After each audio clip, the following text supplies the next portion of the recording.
Assalamualaikum warahmatullahi wabarakatuh. Kami dari kelompok 4 akan sedikit menjelaskan mengenai sistem informasi keuangan manajemen. Sebelumnya, perkenankan kelompok kami untuk memperkenalkan diri. Saya Ginayatus Sofia selaku moderator sekaligus pemateri, dan juga ada dua teman saya, Atika Nailur Rahmah dan juga Vini Mazidatur Rizkia sebagai pemateri. Untuk mempersingkat waktu, mari kita simak videonya.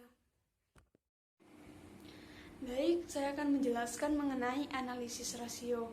Rasio keuangan ini dirancang untuk membantu dalam mengevaluasi laporan keuangan. Nah, terdapat berbagai teknik analisis yang dapat digunakan untuk melakukan penilaian kinerja sebuah perusahaan. Akan tetapi, perlu disadari bahwa teknik yang berbeda akan sesuai untuk tujuan yang berbeda pula. Nah, manfaat yang sebenarnya dari rasio ini sangat ditentukan oleh tujuan spesifik analisis.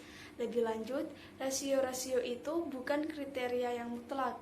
Rasio-rasio yang bermanfaat dapat menunjukkan perubahan dalam kondisi keuangan atau kinerja operasi dan mampu menggambarkan kecenderungan serta pola perubahan tersebut, yang pada gilirannya dapat menunjukkan kepada analisis risiko dan peluang bagi perusahaan yang sedang ditelaah. Selanjutnya, fokus analisis dalam sistem informasi keuangan bagi manajemen. Nah, sistem informasi keuangan di sini merupakan sistem informasi yang menghasilkan hasil keluaran atau output dengan menggunakan masukan dan berbagai proses yang diperlukan untuk memenuhi tujuan tertentu dalam suatu kegiatan manajemen.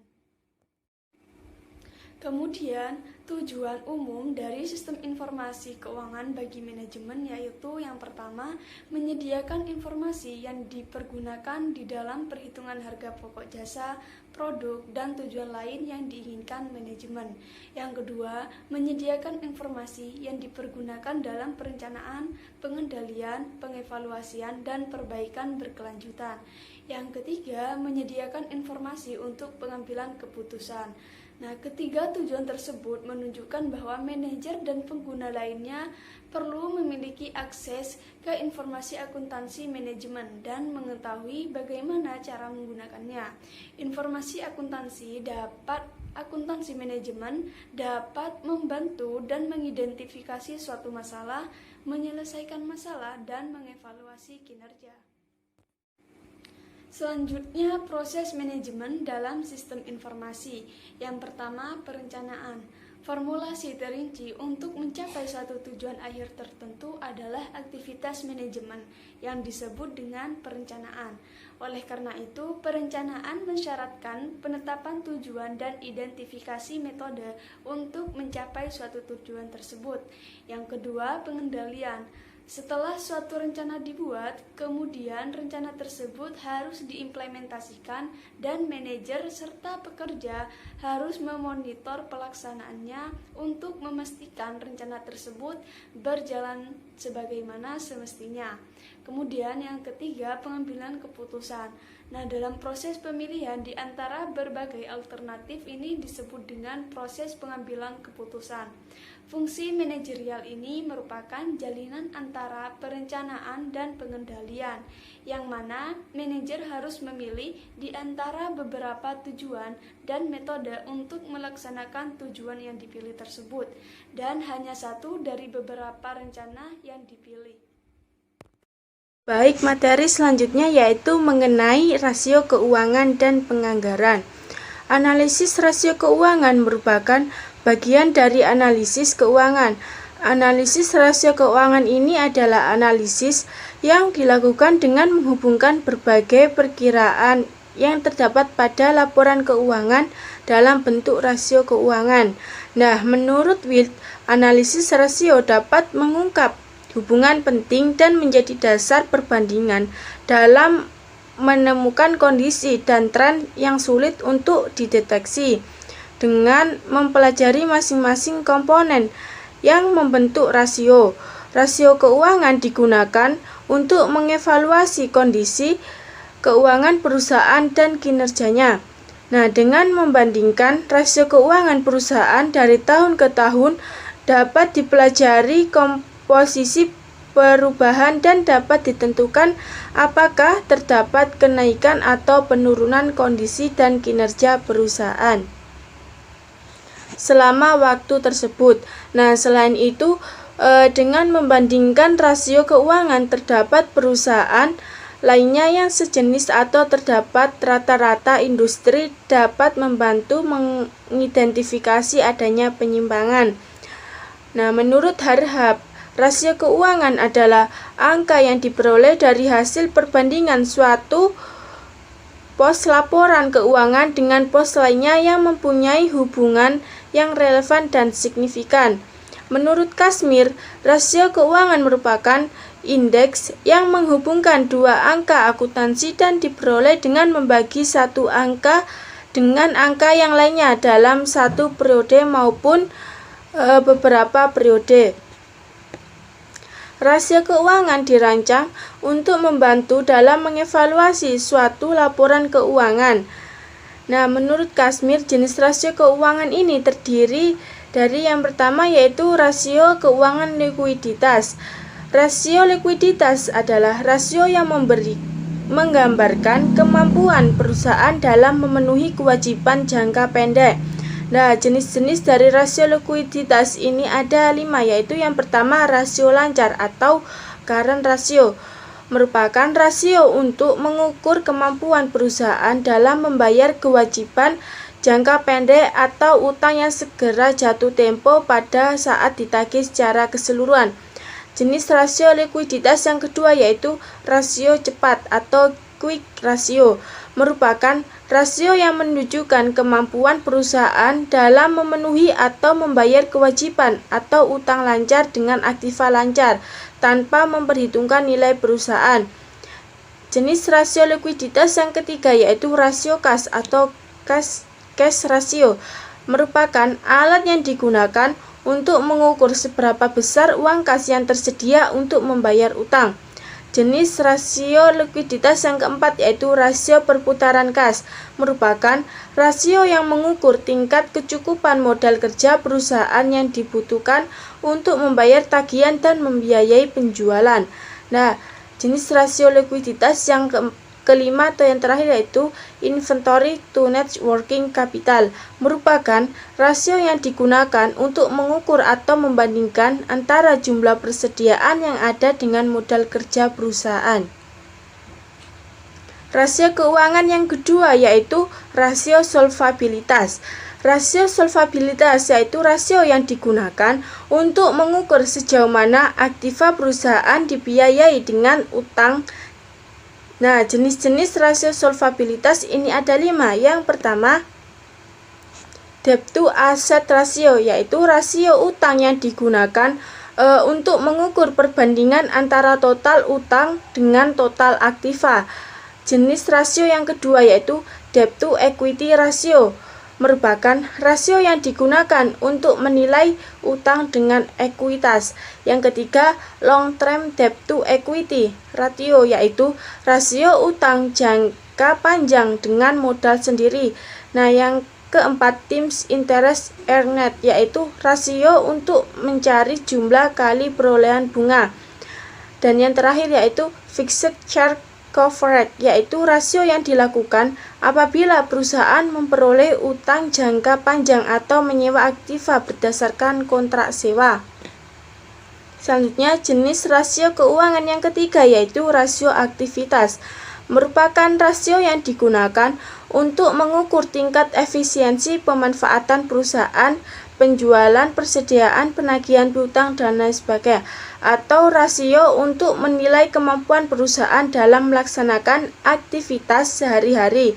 Nah, jenis-jenis rasio aktivitas ini ada 3. Yang pertama, perputaran piutang. Merupakan rasio yang digunakan untuk mengukur beberapa lama penagihan utang selama satu periode atau beberapa kali dana yang ditanam dalam piutang ini akan berputar dalam satu periode. Jenis yang kedua yaitu perputaran persediaan. Merupakan rasio yang digunakan untuk mengukur beberapa kali dana yang ditanamkan dalam persediaan ini berputar dalam satu periode. Jenis yang terakhir yaitu perputaran modal kerja merupakan salah satu rasio untuk mengukur atau menilai keefektifan modal kerja perusahaan selama periode tertentu. Selanjutnya, jenis rasio keuangan yang keempat yaitu rasio profitabilitas, merupakan rasio untuk menilai kemampuan perusahaan dalam mencari keuntungan atau laba dalam suatu periode tertentu. Nah, jenis-jenis rasio profitabilitas ini ada 4 jenis. Yang pertama, profit margin on sales, yaitu salah satu rasio yang digunakan untuk mengukur margin laba atau penjualan. Jenis yang kedua yaitu return on investment, yaitu rasio yang menunjukkan hasil return atau jumlah aktiva yang digunakan perusahaan. Jenis yang ketiga yaitu return on equity, yaitu rasio untuk mengukur laba bersih sesudah pajak dengan modal sendiri. Nah, jenis yang keempat yaitu laba per lembar saham biasa, yaitu rasio untuk mengukur keberhasilan manajemen dalam mencapai keuntungan bagi pemegang saham. Anggaran adalah suatu rencana yang dinyatakan secara kuantitatif, biasanya dalam satuan uang yang berjangka waktu tertentu, biasanya 1 tahun. Penyusunan anggaran pada dasarnya merupakan proses penetapan peran tiap manajer dalam melaksanakan program. Dalam penyusunan proses anggaran ditetapkan siapa yang bertanggung jawab untuk melaksanakan kegiatan untuk pencapaian tujuan perusahaan, dan ditetapkan dana sumber ekonomi yang disediakan bagi pemegang tanggung jawab tersebut untuk memungkinkan melaksanakan tanggung jawabnya. Nah, sedangkan penganggaran adalah penciptaan suatu rencana kegiatan yang dinyatakan dalam ukuran keuangan. Penganggaran memainkan peran penting di dalam perencanaan, pengendalian, dan pembuatan keputusan. Nah, karakteristik anggaran yaitu antara lain ada 4. Yang pertama, anggaran pengestimasi potensi laba satuan bisnis. Yang kedua, anggaran dinyatakan dalam istilah moneter. Yang ketiga, mencakup periode 1 tahun. Dan yang keempat atau yang terakhir yaitu anggaran merupakan komitmen manajemen. Sedangkan untuk tujuan pokok anggaran yaitu antara lain yang pertama, memprediksi transaksi dan kejadian finansial serta non-finansial di masa yang akan datang. Yang kedua, mengembangkan informasi yang akurat dan bermakna bagi penerima anggaran. Nah, kemudian untuk manfaat adanya penganggaran yaitu antara lain yang pertama, sumber daya yang diharapkan dapat dihasilkan atau digunakan selama periode anggaran yang akan datang. Yang kedua, memberikan landasan untuk pengambilan keputusan alternatif yang baik. Dari selanjutnya yaitu mengenai penilaian kinerja pusat pertanggungjawaban. Nah, pusat pertanggungjawaban adalah setiap unit kerja dalam organisasi yang dipimpin oleh seorang manajer yang bertanggung jawab atas aktivitas yang dilakukan atau unit organisasi yang dipimpinnya. Dalam kaitan ini, suatu organisasi terdiri dari kumpulan beberapa pusat pertanggungjawaban. Keseluruhan pusat pertanggungjawaban ini membentuk jenjang hierarki dalam organisasi tersebut. Prestasi kerja atau yang biasa juga disebut kinerja adalah kontribusi yang dapat diberikan oleh suatu bagian pencapaian tujuan perusahaan. Oleh karena itu, pengukuran atas kontribusi yang dapat diberikan oleh suatu bagian bagi pencapaian tujuan perusahaan. Dalam mengevaluasi pengukuran kinerja manajer pusat pertanggungjawaban, ada 3 kriteria yang digunakan, yaitu efisiensi, efektivitas, dan ekonomis. Efisiensi adalah perbandingan antara output yang dihasilkan dengan besarnya input yang digunakan. Nah, sedangkan efektivitas adalah hubungan antara output suatu pusat pertanggungjawaban yang sasarannya harus dicapai. Efektivitas ini selalu berhubungan dengan tujuan organisasi, sedangkan efisiensi tidak ekonomis. Maksudnya sebagai penggunaan sumber dana seminimal mungkin. Nah, suatu pusat pertanggungjawaban dalam melaksanakan operasinya harus memenuhi ketiga kriteria di atas. Dari uraian mengenai berbagai tipe pusat pertanggungjawaban tersebut di atas, manajer pusat pertanggungjawaban diukur prestasinya berdasarkan karakteristik masukan dan keluarannya. Selanjutnya saya akan menjelaskan tentang Economic Value Added atau disingkat EVA. Merupakan suatu alat yang digunakan untuk mengukur tingkat profitabilitas tahun operasi suatu perusahaan secara nyata. Juga mengukur kinerja manajemen berdasarkan besar kecilnya nilai tambah yang diciptakan dalam periode tertentu. Adapun kelebihannya sebagai berikut. Yang pertama yaitu sebagai peneliti kinerja yang berfokus pada penciptaan nilai. Yang kedua, membuat perusahaan lebih memperhatikan struktur modal. Yang ketiga, berguna untuk mengidentifikasi kegiatan atau proyek yang memberikan pengambilan lebih tinggi dari biaya modal. Yang terakhir yaitu manajemen dipaksa untuk mengetahui berapa the true of capital dari basisnya. Tingkat mengembalikan bersih dari modal yang sesungguhnya menjadi perhatian para investor dapat diperhatikan secara jelas. Kinerja keuangan perusahaan melalui EVA untuk menentukan strategi yang dapat dijalankan agar kinerja keuangan lebih baik dinilai dengan kriteria yaitu yang pertama, jika EVA lebih dari 0 maka terjadi nilai tambah perusahaan. Kinerja perusahaan baik. Hal ini bermakna bahwa laba yang tersedia mampu melebihi harapan investor serta mengembangkan pemberian bonus kepada karyawan. Nilai EVA yang positif dapat membantu memastikan nilai MVA yang positif.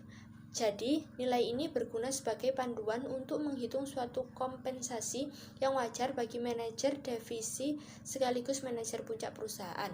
Yang kedua, jika EVA sama dengan 0, maka penunjukan posisi impas perusahaan. Hal ini bermakna bahwa laba yang tersedia impas untuk memenuhi harapan kreditur dan investor. Yang ketiga yaitu jika EVA kurang dari 0, maka total modal perusahaan lebih besar daripada laba operasi setelah pajak yang diperolehnya, sehingga kinerja perusahaan tersebut tidak baik. Hal ini bermakna di dalam perusahaan tidak terjadi nilai tambah. Laba yang tersedia tidak mampu memberikan pengembalian setimpal dengan yang ditanam investor. Selanjutnya, analisa laba kotor. Salah satu rasio yang paling umum dalam analisis operasional adalah perhitungan harga pokok penjualan sebagai persentase dari penjualan bersih. Rasio ini menunjukkan besaran dari harga pokok barang yang dibeli atau diproduksi, atau harga pokok dari jasa yang diberikan dalam kaitannya dengan margin kotor atau laba kotor yang tersisa untuk beban operasional dan laba. Selanjutnya, faktor-faktor yang mempengaruhi laba kotor. Yang pertama, harga jual barang dan jasa. Harga jual barang akan mempengaruhi berapa besar laba yang akan diperoleh perusahaan. Semakin tinggi harga jual suatu produk, maka laba perusahaan akan meningkat. Perbedaan harga jual periode saat ini dengan periode sebelumnya akan menyebabkan perbedaan laba yang diperoleh. Jika pada periode saat ini harga jual lebih tinggi dari periode sebelumnya, maka laba periode saat ini akan lebih tinggi dari periode sebelumnya. Yang kedua, jumlah atau volume barang dan jasa yang dijual. Jumlah atau volume barang yang dijual akan menentukan berapa banyak laba yang diperoleh perusahaan. Yang ketiga, harga pokok penjualan barang dan jasa. Jika harga pokok penjualan barang berubah namun harga jual tidak berubah, maka laba juga akan berubah. Jika jumlah barang yang terjual tidak berubah, maka harga pokok penjualan naik. Namun jika harga jual tidak berubah, maka laba perusahaan akan berkurang. Kemudian margin kotor mencerminkan hubungan antara harga, volume, dan biaya. Setiap perubahan dalam margin kotor dapat melibatkan suatu kombinasi antara lain, yaitu yang pertama harga jual produk, yang kedua tingkat biaya pabrikasi produk, yang ketiga setiap perubahan volume dalam bauran produk perusahaan. Dalam organisasi perdagangan atau jasa, margin kotor dapat dipengaruhi oleh kombinasi perubahan antara lain, yaitu yang pertama harga yang dibebankan untuk produk dan jasa yang diberikan, 2. Harga yang dibayarkan untuk barang yang dibeli dari luar, yang ketiga biaya jasa yang diberikan oleh sumber internal dan eksternal, yang terakhir yaitu setiap perubahan volume dalam bauran produk atau jasa perusahaan. Sekian penjelasan materi dari kelompok kami, kurang lebihnya mohon maaf. Wassalamualaikum warahmatullahi wabarakatuh.